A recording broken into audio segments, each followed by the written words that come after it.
Welcome to Shukla study point. आप सभी का स्वागत है आपके अपने YouTube channel Shukla study point में। मैं शिवम शुक्ला आप सभी दोस्तों का हार्दिक स्वागत करता हूं। आज के वीडियो के माध्यम से हम लोग चर्चा करेंगे कि आखिरकार अपना उत्तर कैसे इफेक्टिव लिखें या एक अच्छा उत्तर कैसे लिखा जाता है। इसके विभिन्न पहलुओं पर आज के वीडियो के माध्यम से हम लोग चर्चा करेंगे। बहुत सारे बच्चों के कमेंट आ रहे थे कि सर जी ये बताइए कि एक अच्छे उत्तर लिखने के कौन कौन से मापदंड होते हैं, कौन कौन से मानदंडों का प्रयोग करके एक अच्छा उत्तर लिखा जाता है, या कॉपी लिखते समय किन किन बातों का हमको ध्यान रखना चाहिए, और अगर उत्तर ना भी आ रहा हो तो उसको लेकर के कैसे लिखें। तमाम प्रकार की जानकारी आज के वीडियो के माध्यम से मैं देने का काम करूंगा। और मैं आप लोगों के समक्ष लाइव प्रस्तुत हूं। सुबह के 9 बज चुके हैं और आप लोग जो है आ चुके हैं। बहुत बहुत धन्यवाद आप सभी का। इसी प्रकार से अपना प्यार हमेशा बनाए रखिएगा। जितने भी लोग हमारे से जुड़ चुके हैं सभी लोगों को good morning all of you. सभी का बहुत बहुत धन्यवाद। चलिए आगे बढ़ते हैं और हम जानते हैं कि आखिरकार आज का प्रश्न क्या है। तो आज का प्रश्न, जैसा कि आप सभी को पता होगा, मैं डेली जो है सुबह के आपको 9 बजे मिलता हूं और उसमें हम एक प्रश्न पर चर्चा करते हैं और वो प्रश्न आपकी परीक्षा की दृष्टि से बहुत महत्वपूर्ण होता है। अच्छा उत्तर कैसे लिखें। ठीक है, अच्छा उत्तर कैसे लिखें, ये प्रश्न है आपका। बहुत ही मेरे हिसाब से कोई भी बच्चा ऐसा नहीं होगा जिसको इस प्रश्न का उत्तर ना पता, मतलब कि जानना ना हो। मतलब सभी को ये जरूरी होगा इस उत्तर को समझना, और उसी चीजों को हम लोग चर्चा करते हैं जो आपके कमेंट्स आते हैं। देखें, तो सबसे पहली बात होती है किसी उत्तर को इफेक्टिव बनाने के लिए सबसे पहली बात क्या होती है भैया। सबसे पहली बात, जब आप पढ़ोगे तभी आप उत्तर लिख पाओगे। अब आपके पास कंटेंट है, मान लेते हैं पढ़ना कैसे है, सारी चीजें क्या होती हैं, उसको कल वाली वीडियो में मैंने आपको समझा दिया था। आज की जो वीडियो है कि भाई आप पढ़ चुके हैं, अब आपको लिखना है, तो लिखने की शैली आपको कैसे अपनानी है उसके बारे में बताऊंगा। जैसे कि पहले कौन सा उत्तर लिखें, प्रश्न यही उठता है कि भाई पहले कौन सा उत्तर लिखा जाता है। तो इसका और भी कई वीडियो में मैंने मेंशन किया है। तो सबसे पहले आप अगर लिखना चाहें तो आप लघु उत्तरीय प्रश्नों का उत्तर सबसे पहले लिखिए। फिर उसके बाद में आपको चाहिए उत्तर लिखने के लिए, अगर मैं बताऊं तो उसके बाद में आपको लिखना चाहिए अति लघु उत्तरीय प्रश्नों का उत्तर। ठीक है, अति लघु का, और लास्ट में आप लिखिए दीर्घ उत्तरीय का। मैं ऐसा क्यों कह रहा हूं, इसके पीछे कई कारण हैं। कारण ये है कि कभी कभी मैंने कई सारे प्रोफेसर से बात करी, कई सारे एग्जामिनर जिनको मतलब जो कॉपी वगैरह चेक करते हैं उनसे मेरी जान पहचान है, तो मैं कई लोगों से बातचीत करता हूं। जैसे बहुत सारे प्रोफेसर होते हैं यूनिवर्सिटीज के, वही कॉपी वगैरह चेक करते हैं। तो उनसे मैंने बात की कि सर जी जब आप लोग कॉपी चेक करते हो तो अगर बच्चा लिख रहा होता है, कभी कभी क्या होता है कि एग्जाम हॉल से ही आपकी कॉपी जो है ले ली जाती है क्योंकि समय हो चुका होता है। तो ऐसी स्थिति में जब बच्चा कोई क्वेश्चंस का आंसर लिख रहा होता है तो उसको नंबर देते हैं आप। तो उन लोगों ने बताया कि हाँ नंबर दिया जाता है। जैसे मान लेते हैं अगर 10 नंबर का क्वेश्चन है तो उनमें से लगभग 4 या 5 नंबर उनको दे देते हैं। मतलब अगर कुछ भी लिखा है, एक आधो 2 पेज लिखा तो इतने नंबर बेसिकली दे दिया जाता है। ठीक है, तो जब मैंने इन चीजों को पूछा तो फिर मेरे दिमाग में बातें आई कि भाई आप लोगों के लिए भी कुछ चीजें मैं ऐसी बताऊं ताकि आपके लिए इंपॉर्टेंट हो। देखिए, लघु उत्तरीय प्रश्नों की अगर बात किया है तो ये जो होते हैं इनका जो नंबर होता है वो 10 होता है। ठीक है, 10 नंबर के एक प्रश्न होते हैं। कहीं कहीं पर 8 नंबर, किसी किसी विश्वविद्यालय में, किसी किसी विश्वविद्यालय में 10 नंबर। ठीक है, तो मैं इसलिए इसको थोड़ा सा भी समझा रहा हूं ताकि इसके पीछे बहुत लंबा लॉजिक है, बहुत गहरी रिसर्च है, उसके बाद में मैं बता रहा हूं। तो आप लोग कंसंट्रेट होकर के केवल सुने।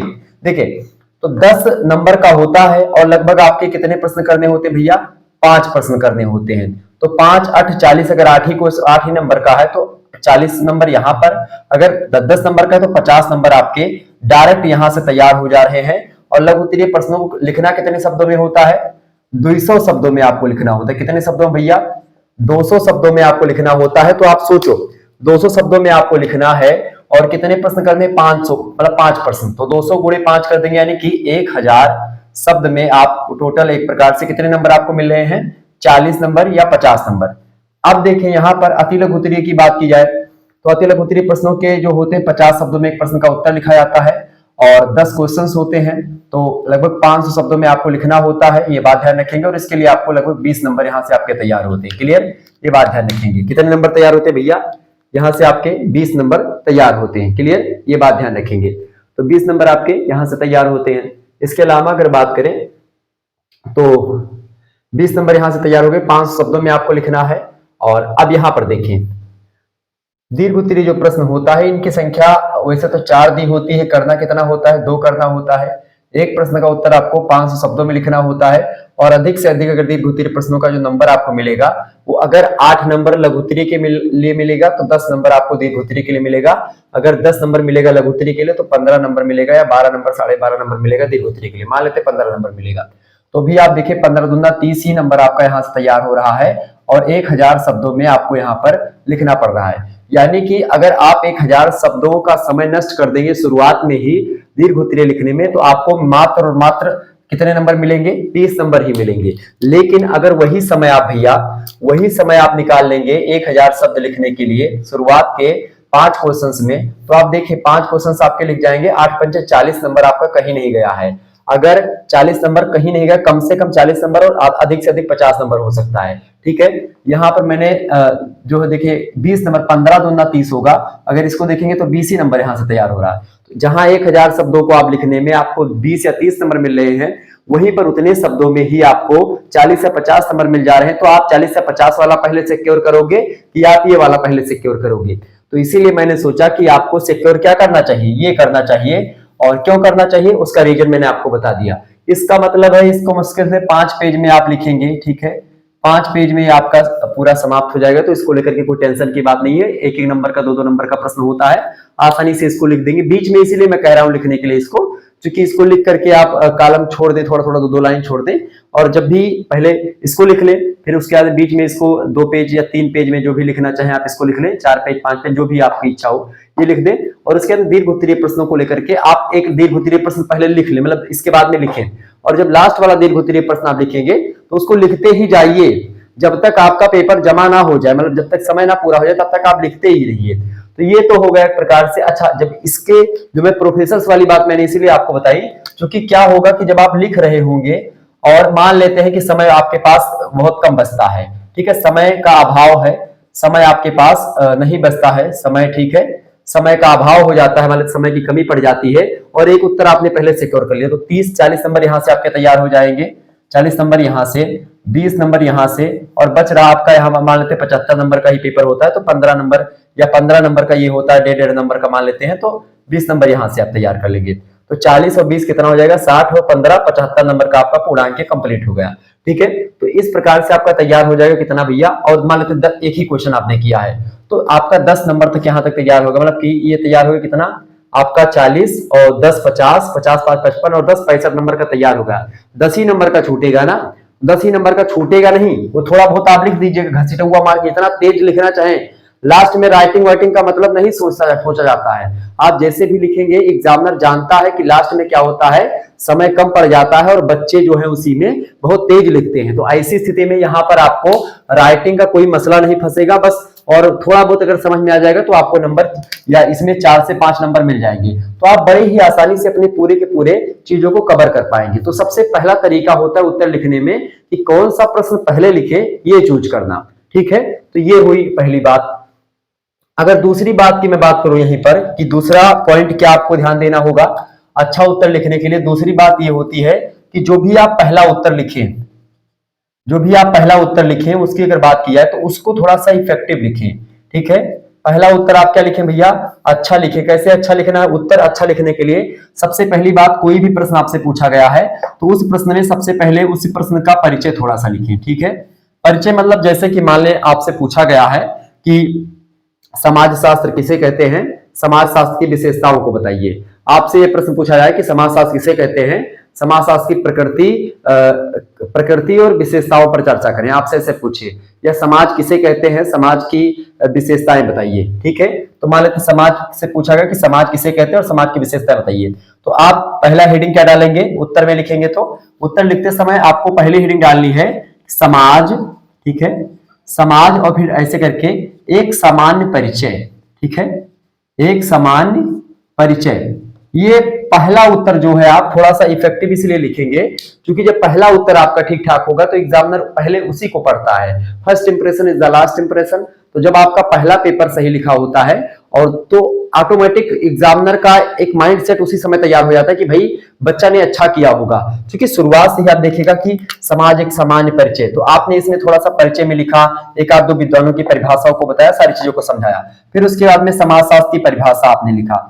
तो इसमें जो भी चीज है समाजशास्त्र की परिभाषा जो पूछा गया है, समाजशास्त्र की परिभाषा आपने दे दी दो तीन चार विद्वानों के अनुसार, एक अपनी परिभाषा।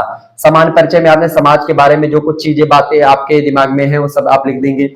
अब तो ये होगा मूल अवधारणा, ठीक है, यानी जो मूल अवधारणा या एक प्रकार से मूल जो होता है, मूल कॉन्सेप्ट जो होता है, मूल अवधारणा अगर बोले तो मूल अवधारणा आपको बीच में लिखनी होती है। और इसके लिए आपको मैंने आपको बताया था 2 से 3 मतलब 2 पेज लगभग आप दे सकते हैं, 3 पेज, जैसे दीर्घ उत्तरीय है तो 3 पेज दे देंगे, 2 पेज दे देंगे, अगर दीर्घ मतलब लघु उत्तरीय है तो 1 पेज आप दे देंगे। तो समाज एक समान परिचय आपने 1 पेज में लिखा, समाज की जो परिभाषा है और जो विशेषताएं हैं आप इन्हीं 2 पेज में लिखेंगे। ये होता है मतलब किसी भी प्रश्न का मूल यानी मूल अवधारणा, या बीच का जो मुख्य भाग होता है इसी को बोलते हैं मुख्य भाग प्रश्न का।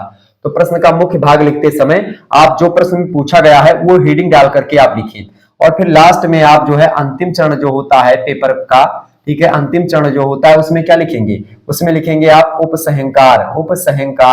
उपसंहकार को एक प्रकार से अगर बोले तो क्या बोलते हैं, उपसंहकार को एक शब्द में और आप बयां कर सकते हैं, जिसको बोलते हैं निष्कर्ष।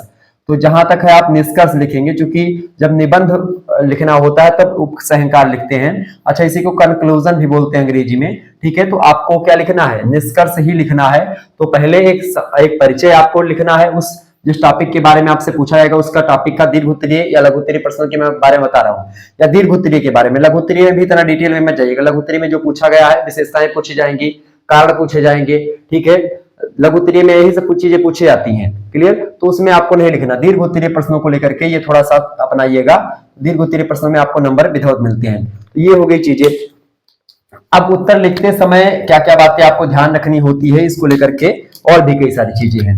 तीसरा पहलू ये होता है भैया, तीसरा पहलू क्या होता है, तीसरा पहलू होता है कि एक अच्छा उत्तर जो होता है उसमें उत्तर में तारतम्यता होती है। तारतम्यता का मतलब क्या होता है,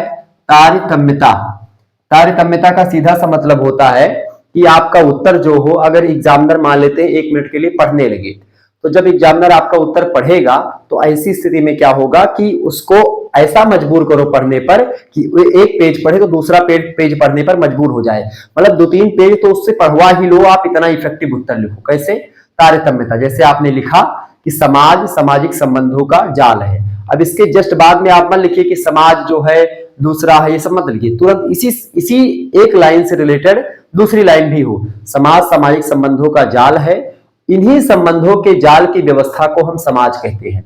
मैकाइबर और पेज ये बातें कहते हैं। मतलब आप ऐसे बझा करके रखें एग्जामिनर को जिससे एग्जामिनर कहीं पर भागने का मौका ना पाए, और जब आप उसका अट्रैक्शन अपनी तरफ खींच लेंगे तो जाहिर सी बात है जब वो आपसे प्रसन्न होगा तभी आपको जहां पर 4 नंबर देना है वहीं पर भैया आपको 6 नंबर या 7 नंबर दे देगा।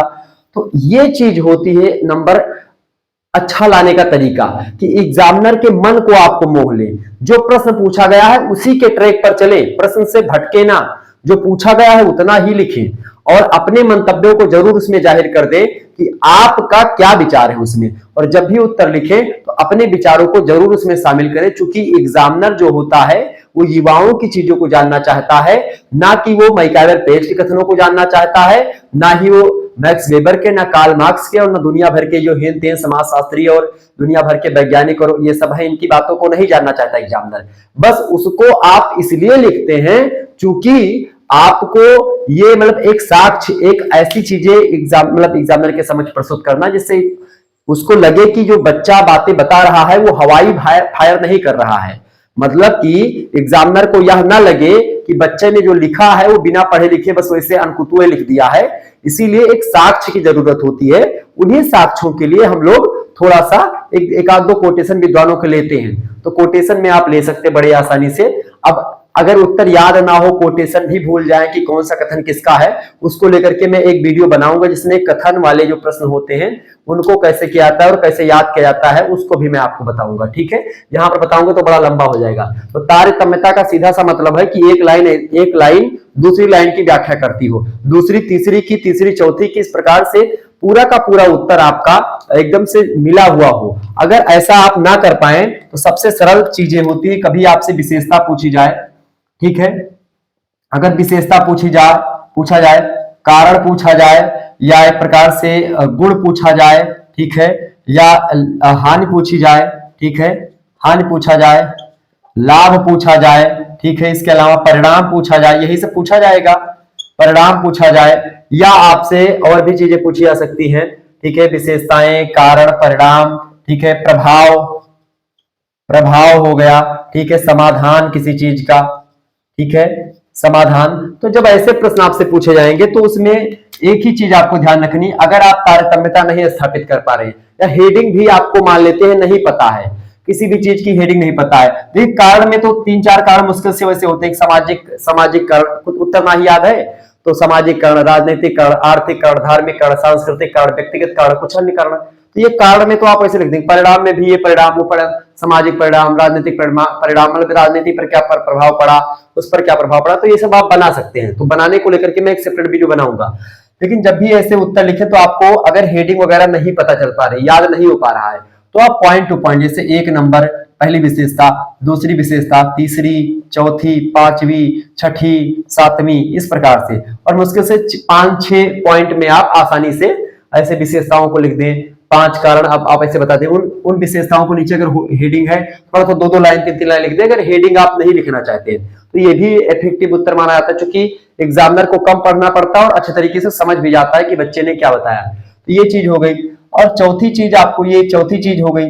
पांचवी चीज आपको यहाँ पर ये भी मैं आपको बताऊंगा कि उत्तर लिखते समय पांचवी बात ये होती है कि आप जैसे स्वच्छता का तो ध्यान रख ही रहे हैं, तो उसमें स्वच्छता का भी ध्यान आपको रखना होता है। स्वच्छता, शुरुआती चीजों में आप स्वच्छता का ध्यान रखें। शुरुआत में जो है आप स्वच्छता का ध्यान इसलिए रखें क्योंकि जब वो पढ़े तो उसको एक बार भी ऐसा ना महसूस हो कि आपने जैसे लिखा है, आपने लिखा कुछ भी चीजें लिखे, जैसे आपने लिखा है राम, तो वो राम ही पढ़े, इसको कुछ दूसरा ना पढ़े कि आपने ऐसे लिख दिया, ऐसे यम, ठीक है। तो ऐसे मत लिखिए, राम को यम जैसे ऐसे बहुत सारे लोग लिख देते हैं, ठीक है, रा ऐसे मिला करके लिख दिया, या को पा बना देते हैं, ठीक है। तो इस प्रकार से आपको नहीं लिखना है ताकि एग्जामिनर जो है वो भ्रमित ना हो, जो आप लिखे हैं वो बिल्कुल स्पष्ट होना चाहिए। तो स्पष्टता यानी स्वच्छता बिल्कुल जरूरी, स्पष्टता या एक प्रकार से स्वच्छता बहुत जरूरी होती है उत्तर में। स्पष्टता, और शुरुआती पन्नों में जाहिर सी बात है स्पष्टता होनी चाहिए।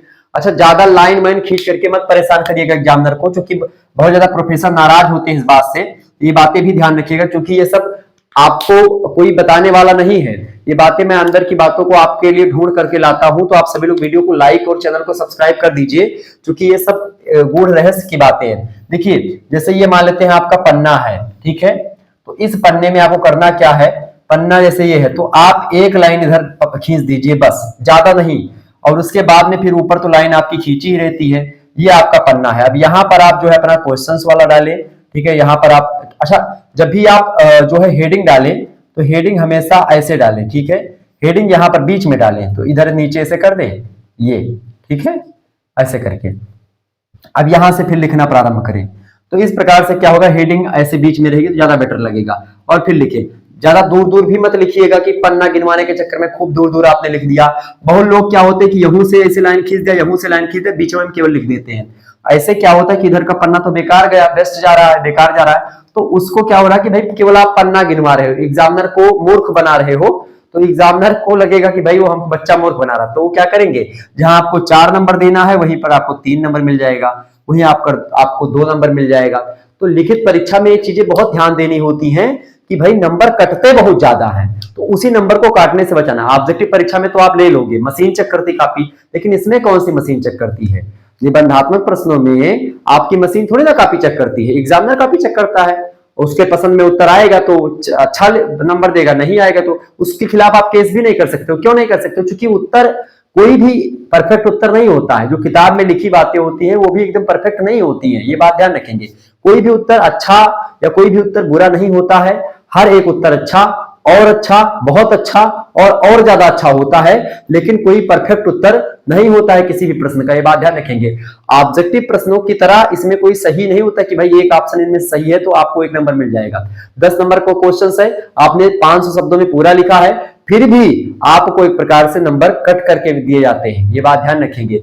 तो नंबर ऐसे प्रयास करें कि नंबर आपका वो काटे ही ना, और नंबर देने पर वो मजबूर हो जाए। जहां पर 5 देना चाह रहा है वहां पर आपको 6 से 7 नंबर दे, ठीक है। हाईएस्ट अगर 10 में आप 7 या 8 नंबर भी पा जा रहे हैं तो बहुत ज्यादा आप पा रहे हैं, बात ध्यान रखेंगे, ठीक है। तो ये हो गई आपकी स्वच्छता और स्पष्टता होनी चाहिए। इसके अलावा शुरुआत के जो पन्ने हैं उनको मैंने आपको शुरुआत से बताया कि भाई ठीक ठाक लिखें उत्तर को एकदम से। और अगली बात यह है कि छठी बात यह है कि जो आपके छोटे प्रश्न है, अति लघु उत्तरीय उत्तर जो है, उनको एकदम से आप सही लिखें, ठीक है। अति लघु उत्तरीय प्रश्नों को एकदम से सही लिखें। अति लघु उत्तरीय प्रश्नों को एकदम तैयार करके जाएं कि एकदम से लिखें, जो फैक्ट टू फैक्ट लिखें। कभी कभी क्या होता है कि एग्जामिनर जो होता है वो अति लघु उत्तरीय प्रश्नों को ही एक प्रकार से उसी के हिसाब से मूल्यांकन करता है। शिक्षा शास्त्र में मूल्यांकन की एक पद्धति होती है, एक विधि होती है, एक प्रकार से प्रतिदर्श विधि, प्रतिदर्श विधि या प्रतिदर्श नमूना विधि जिसको कहते हैं, सैंपलिंग जिसको कहते हैं, सैंपल वाली विधि, कि भाई छोटे से चीज को पढ़ लेते हैं, समझ लेते हैं और उसी आधार पर किसी बड़े चीज का मूल्यांकन कर देते हैं। जैसे अगर बात की जाए कि कोई दूध है, दूध वाली डेयरी है, तो वहां पर जब दूध आप नपवाने जाते हो तो उसमें से जो दूध की डेयरी वाला होता है एक डिब्बी दूध निकालता है और इसी डिब्बी को मशीन में लगाता है, उसका फैट वगैरह निकल करके आ जाता है और उसका रेट बता देता है और पूरे के पूरे बाल्टी भर के दूध का पूरा दाम निकल आता है कि भाई ये दूध जो है कितने रुपए लीटर है, इसका कितना फैट है।